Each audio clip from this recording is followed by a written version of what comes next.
পৃথিবীতে সেরা শব্দ মা। মায়ের সাথে কখনো কারো তুলনা হয় না। পাহাড় সমান ব্যথা বুকের মধ্যে চাপা দিয়ে হাসি মুখে মা আমাকে কোলে তুলে নিয়েছেন।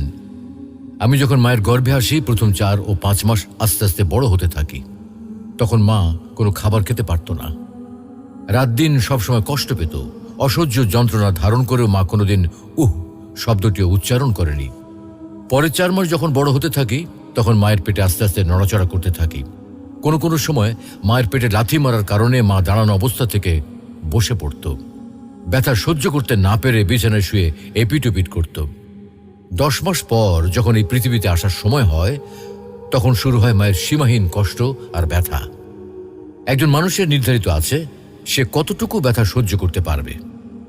সন্তান প্রসবের ব্যথা নিয়ে বড় বড় চিকিৎসা বিজ্ঞানীরা বলেন, একটা মানুষ সর্বোচ্চ 45 ইউনিট ব্যথা সহ্য করতে পারে।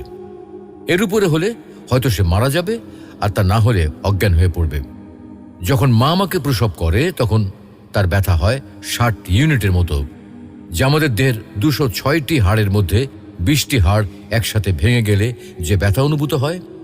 এতটুকু ব্যথা সহ্য করে মা আমাদেরকে এই পৃথিবীতে আলোর মুখ দেখান। মায়ের ঋণ কিভাবে শোধ করব আমি? আমার গায়ের চামড়া দিয়ে মায়ের পায়ের জুতো তৈরি করে দিলেও তার এই ঋণ এক বিন্দু পরিমাণও শোধ করতে পারবো না। তো আসুন, আজ আমরা সবাই আমাদের মাকে অন্তত একবার বলি, মা, আমি তোমাকে বড্ড ভালোবাসি।